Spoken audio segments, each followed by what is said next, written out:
Hello, hello, hello, everybody. It's Demon here. How you doing today? Let's see. I gotta push F5, F1. There we go. So this is Feed the Beast. Just to let you know. This is my Christmas Day special. Oh, you know what I was gonna do? I was going to build a snowman. I need snow. S-N-O-W. Okay, yeah. So I was looking at. I wasn't gonna do any videos until pumpkin until the new year, and I realized I had no. I need to do a Christmas special, but there's not really much I could do Christmassy in Minecraft on a short notice. Ohayou gozaimasu, Missouri-san. There we go, we got snowman. There's Christmas. Merry Christmas, everybody. Happy solstice. Hanukkah, Kwanzaa. There's a whole bunch of stuff and I cannot think of it. You're gonna make a mess, aren't you? Anyway, I did the Thanksgiving Day special, and I don't have the server to play on anymore. So I was going to do the Christmas Day special on that, and I was going to build like a Christmas tree or something like that. Today I'm working on setting up the Feed the Beast world, and I figured I'd give you the Christmas Day special, what I was going to do for the Christmas Day special minus what I was going to do in Minecraft. So I'm just going to work on this, and I'm going to play another clip, or another episode from the Survival Podcast by Jack Spirko, and this is on Christmas. So I hope you enjoy. Let me show you a better way. Hi folks, this is Jack Spirko with another edition of the Survival Podcast. As always, one man's view of the changing world, the changing times, and the things that we can all do to live a better life if times get tough or even if they don't. And it's Christmas time. It's Christmas Eve when you're listening to this. If you're listening to it the day it was published, or maybe it's something that, if you're a prepper family, maybe you've started to make this part of your Christmas day to listen to this episode, because it only usually runs about 20-25 minutes long, and this year will be no exception. I do have a quick announcement at the beginning of today's show, though, that I want to get out of the way, because it's the only thing even close to commercial content that we have today. And it's just that we do have winners to the 13 Skills blog contest, and I promised I would announce them today. So I'm going to give them a quick announcement, and a post will come out this week, probably the day after Christmas, with all of the entries and links to all of these folks. We will put links to the winners, though, in today's show notes if you'd like to take a look at them. And these guys are help spreading the word about 13 Skills, and they won a bunch of really cool stuff, these four guys. Winner number one was Dan at BigDansRamblings.com for his post, and he won first place. Danny at Nuumpy.wordpress.com, N-U-M-U-P-I, Nuumpy, I don't know how you say his domain name, but Danny did a great blog post and came in second place. Billy over at ScaryDad.com did a very special episode, 13 and 13 Challenge of Scary Dad, and was able to win third place. And James at Survival Punk, 13 and 13, No Pain, No Gain, was the name of his post, and he won fourth place. So all of you guys will be getting stuff. Darcy said to tell you guys to look for it the first week of January, that she won't be shipping anything between Christmas and New Year's during our shutdown. It's kind of the commitment we've made to each other. We don't really do any work during that week. We take that time personally with our family. And that's what I want to talk to you about a lot today. I want to tell you that, this is a family. This community is a family. Sometimes we disagree. Sometimes we argue. And I'm sure you'll get to disagree and argue with some families over the next week, family members over the next week. A lot of times emotions come out. Try to hold that back, though. We're excited because in about an hour and a half after I get done with this, actually about an hour after I get done with this, I'm going to be on the Zello channel chatting with you guys from 9:30 to 10:30 Central. And then about 11 o'clock, we'll be at the little airport here to pick our son up, who will be flying in today and be spending the next 4 days with us. So we're really excited about that. And that's what I want to encourage you to do. Spend as much time as you can with your family during this time. I know not everybody can take a week off. And I know some people looking at old Jack has his own business. This actually goes back to when I was broke. I always had this week off. I was in the telecommunications industry, did cabling work and cable installation and switching for the phone company and cutovers and stuff. And in that industry, we would generally have the clients spend all of their money for the fiscal year before Christmas. And that meant that there was no budget to do anything unless there was some kind of special cutover project or something during downtime. Most people in that industry were gone from Christmas till New Year's Day. And I just kind of carried that forward and made it happen with vacation days or however I could, because I was doing that when I met my wife.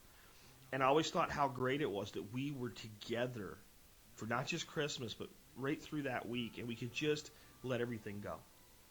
And I hope that the little story that I'm going to tell you today will help you do just that for your Christmas this year. I'm going to tell you the real story of Christmas, the Christmas story that we don't hear. And it's a really great story. It's too bad we don't hear it more, because it's how Christmas came to be what Christmas is in America. And not the Christmas that we think of where people trample each other in a Walmart to get $5 off of a TV or something like that. But the Christmas that we all know and love, the Christmas that makes us feel closer to each other, the Christmas that makes us give a little more or do a little more. And I just listened to it as part of my prep for the intro from last year. And this is an amazing thing I get to share with this family as we go into this Christmas. Last year, I said, when I put the show on the air, it was the third year in a row we've done it, and 20,000 people would hear it. This year, 50,000 plus. If anything is being indicated by the downloads lately, it's around 56,000 people an episode now. We've more than doubled in the last year. And I think that's because people are realizing there is a better way to do this. When it comes to Christmas and you see all of the commercialism, there's a better way to do it too. Be with each other, look after each other, take care of each other, and pause. At the end of this episode, I also want to point out, for those that are hearing it for the first time, you're going to hear a rendition of O Night Divine by Martina McBride. I know we have a ton of listeners that are of the traditional Christian faith. We have listeners that are not. We have listeners that are Jewish. We have listeners that are Muslim. We have listeners that are atheist. We have listeners that are deist. We have listeners of every persuasion. But there's something about Christmas in America that's not just the religious connotation. So I'd like everybody to listen to that song because it's magical. It's a magical song, even if you don't share the faith, because of the vocalist. It'll make you think. And if you've been struggling to find a feeling of Christmas this year, after you hear this story and after you hear that beautiful voice, and I remember the first time I heard that, I thought, I really don't understand how a human being can sound like that. It was that amazing to me. And the first verse, there's no music, just a voice, and it is the voice of an angel. It's my gift to you this year. Hopefully they won't ever come after me for copyright issues with it. So far, so good after 4 years. But I know the first time I heard it, I said, this is something I want to share with the audience. That first year, the audience was 1,000. This year, there's over 55,000 of us. And let's let all 55,000 TSPers have a great Christmas with your family. So here we go, the first year Christmas show from 2008. Today we're going to do a very different type of show than what we normally do. If you were here when I did a survivalist view of Thanksgiving, this is going to be a lot like that show. This show isn't going to be how to store things, how to get rid of debt, how to invest in things, how to protect your money, or about the political or economic threats that are out there, or flu pandemics. This is Christmas. This is a special time of year. And regardless of your religious affiliation, if you're an American, then Christmas probably means something to you, even if you don't celebrate the traditional Christian tradition of Christmas, or if that's maybe a lesser part of what you celebrate. Christmas in America has become an institution that brings families together. Many times it brings members of families together that don't even really speak or see each other much during other times of the year. And with that comes a certain level of healing. And as you're going to hear today, there's actually quite a bit of healing that's been done in the United States as our country developed from the holiday of Christmas. Now, I think one of the things that most people probably don't get, and if you heard the Thanksgiving show, it's kind of in a very similar fashion. People tend to believe that there's always been a Christmas in America. That it's just as American as apple pie and mom and baseball and everything else, and that the Pilgrims probably came over here and had Thanksgiving and sort of like we do. Maybe they did a little, instead of shopping, they did a little gathering for some Christmas gifts in the forest, and then celebrated Christmas just a few weeks after Thanksgiving, the way we do right here today. Well, the reality is that at one time, believe it or not, Christmas was banned. It was banned as being a holiday of decadence. And it started in the 17th century when a big wave of religious reformers actually took over England, and they banned Christmas in England. And it wasn't until Charles II came into power that he brought Christmas back with a stroke of his finger or his pen as the King of England. But the Puritans that came to America, right, they landed in Plymouth, were even more puritanical than these people that had gotten this ban of Christmas done in England. And as crazy as this sounds today, there was a lot of support for this type of thing. So when they came to America, of course they didn't celebrate Christmas. Now, the people that were down at the Jamestown colony, not much further into the future, they actually did kind of celebrate Christmas. So at the time that we were first establishing colonies in North America, from England and from Holland and from some of the other countries, there were spots where Christmas was celebrated, and there were spots where it wasn't. Eventually, we got to that thing called the American Revolution, where we threw the English out and we disassociated ourselves from the crown, and we became the United States. Actually, these United States, as it was referred to at the time, our first republic of 13 colonies that became 13 states. When that happened, as you might imagine, Americans decided that there would be no Christmas, right? Not really like, okay, let's ban Christmas again. It was just that that's an English thing. It's an English holiday. We don't do English anymore, We're now our own country. But, that didn't last. I guess Christmas is just too much into the hearts of men and women, and it means too much as a celebration, either be it religious or a celebration of family. So what began to happen is Christmas kind of began making a comeback in the early 1800s. But the holiday celebration of the 1800s of Christmas isn't something you would recognize today. It was very rowdy, very boisterous. It was something that it was probably a lot more like a New Year's Eve celebration than what we think of as a Christmas celebration. So it wasn't everybody peaceful around the table enjoying a Christmas dinner. It was people out in the streets drinking and getting drunk and carrying on and getting rowdy and carousing and doing all that type of stuff.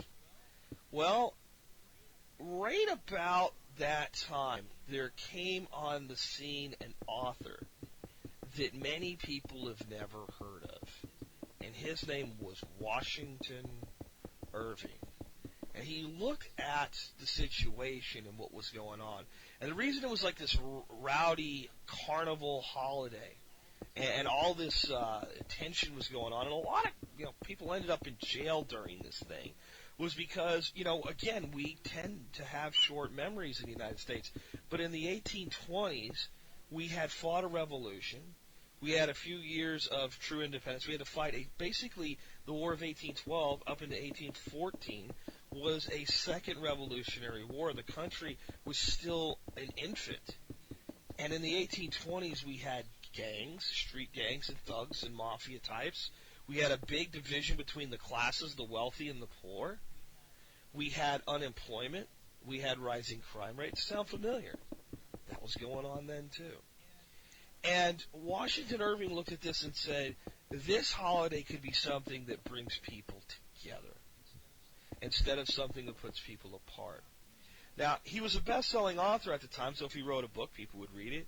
And he wrote a book called The Sketchbook of Geoffrey Crayon Gent, which was a series of stories about the celebration of Christmas in an English manor house.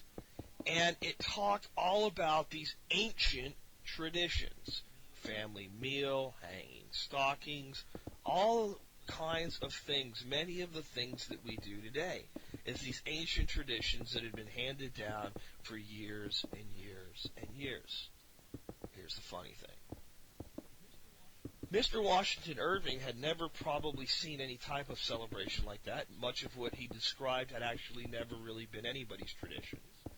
This one author actually created a huge portion of the tradition of Christmas that we celebrate today.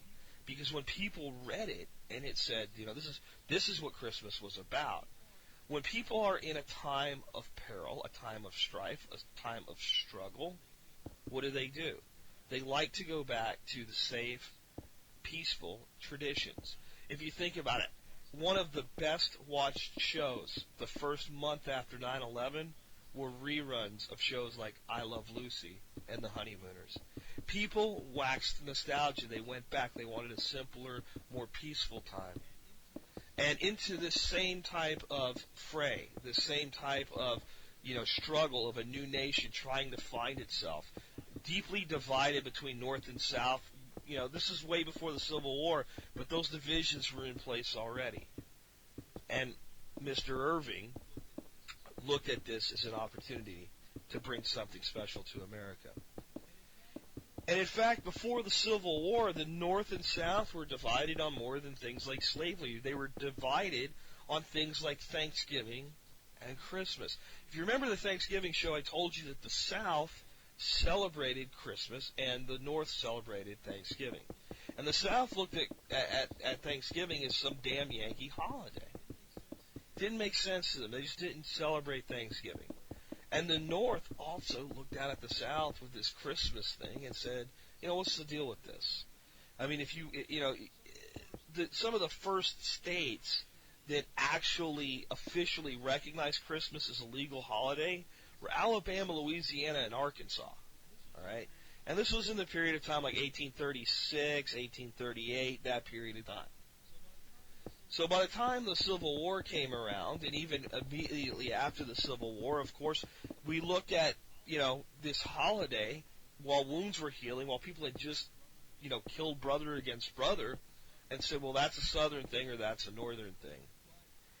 But those two holidays, quite simultaneously, began to be spread as the nation healed itself and rebuilt itself and brought itself back together. And young men and young women that would go to college in the North began to bring the tradition of Thanksgiving to the South. And the South began to learn and embrace the tradition of Thanksgiving. And at the same time, the opposite effect was happening, and the tradition of Christmas was being spread more into the North. And in time, the churches took up the mantra of, we should celebrate Christmas. It's the birth of the Lord Jesus Christ that we're celebrating. Now, we can debate on whether or not that, Christ was actually born on December 25th, and the answer is he probably wasn't.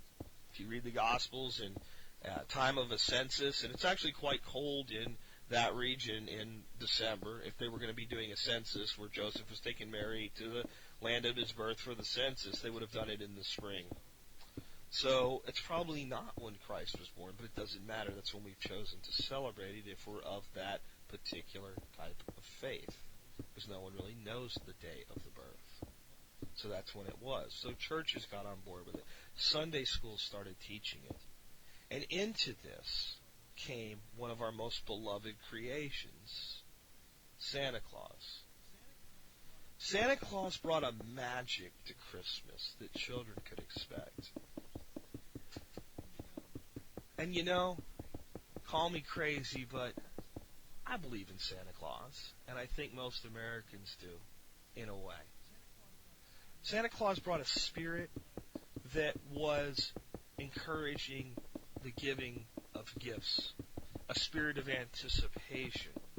And again, we have to look at what was going on with the whole St. Nicholas, Santa Claus type situation. Again, you have to put yourself into the position of these people. The Civil War had just ended. People were still hungry. Fields had been burned during the war.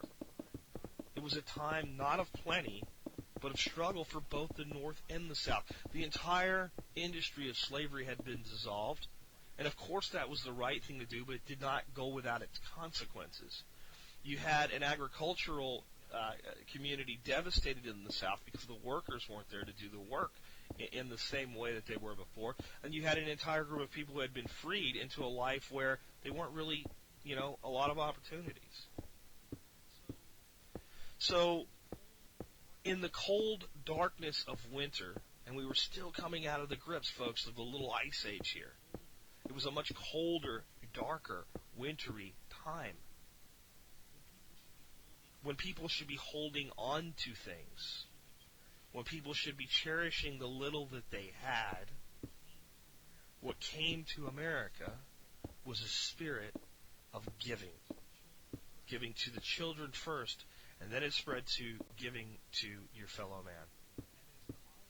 And as the holidays of Christmas and Thanksgiving infiltrated our nation, it healed. And we became more of a singular nation because of the two of them. And they really cannot be separated in that role. We live in a politically correct world today where we say the holidays. When we say the holidays, we mean Kwanzaa, Ramadan, Hanukkah, and no disrespect to those faiths or those traditions.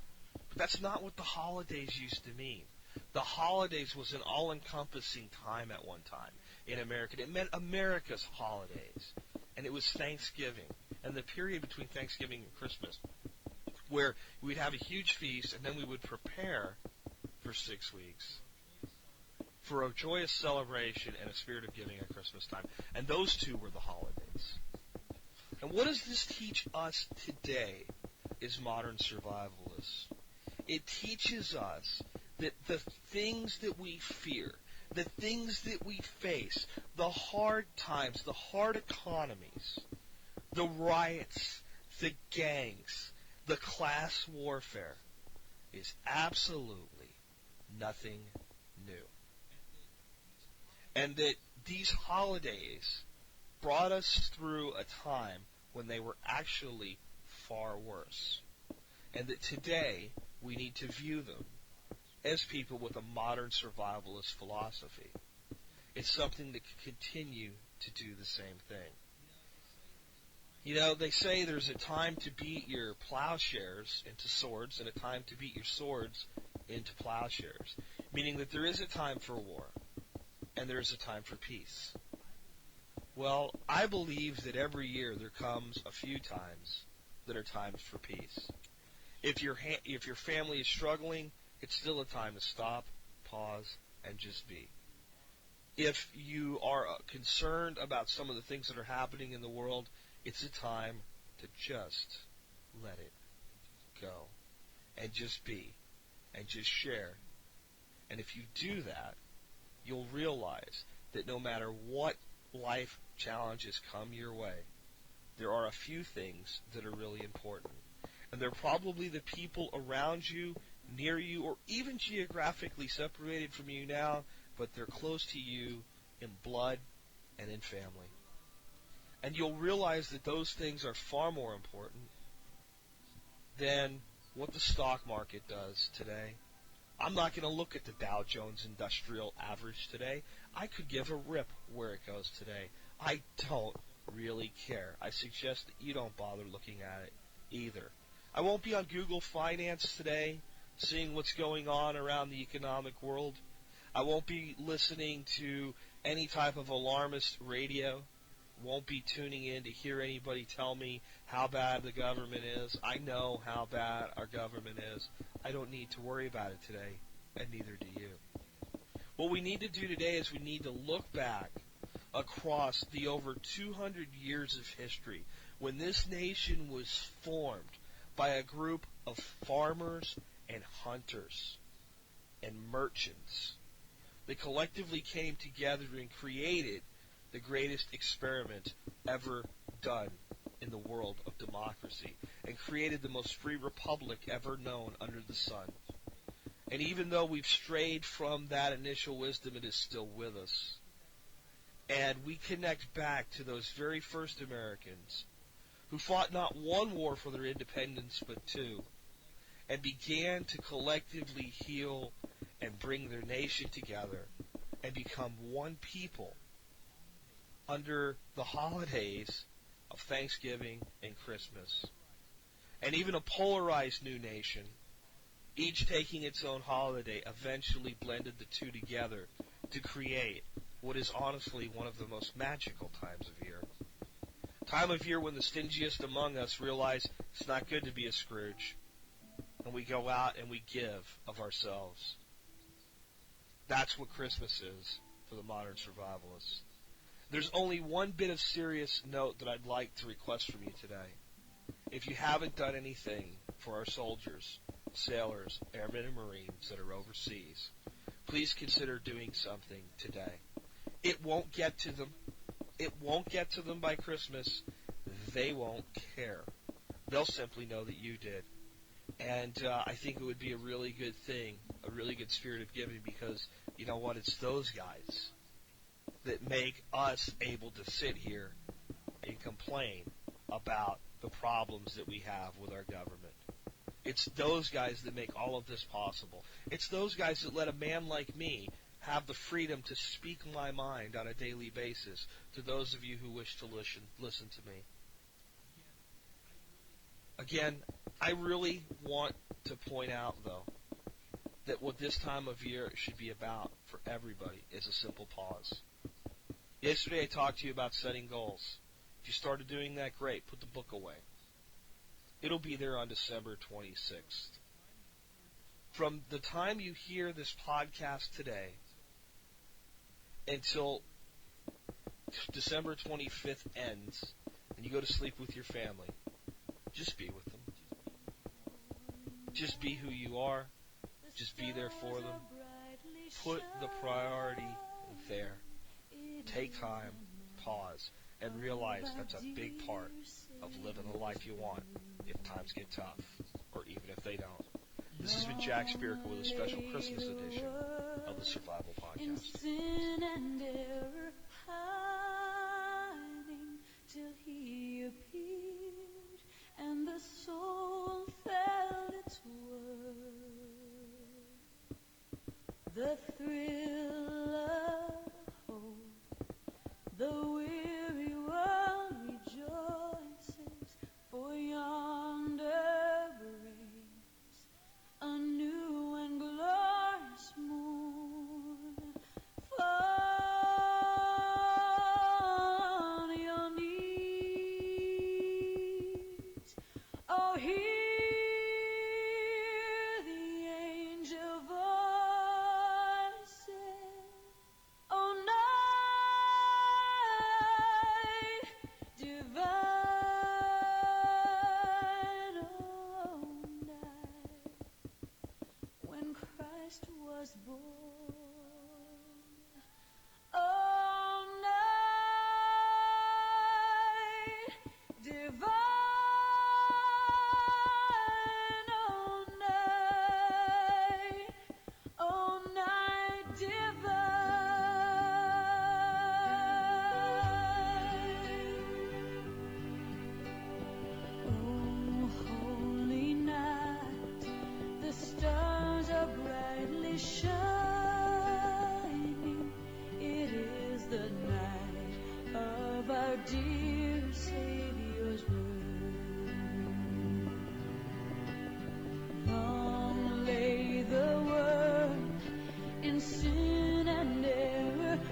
Well, not all that Christmassy of a setting, and obviously not the most interesting to watch.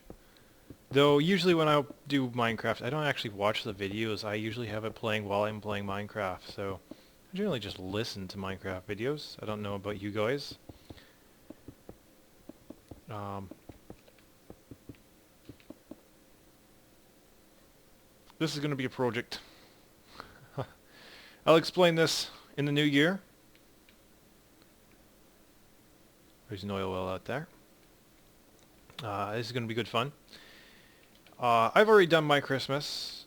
My mom actually had to go in for surgery, so we had ours a little early. Her surgery went fine. It was nothing serious. And so we've already done our Christmas. Today I went to church, and my little heathen church there. I love it. We went through about like 50 different religious holidays that they have around this time. So yeah. Anyway, I think that's it. Merry Christmas, everybody. You're gonna make a mess, aren't you? Oops. There. It's green. Alrighty. Demon out, and I will see you next year. Have a good night.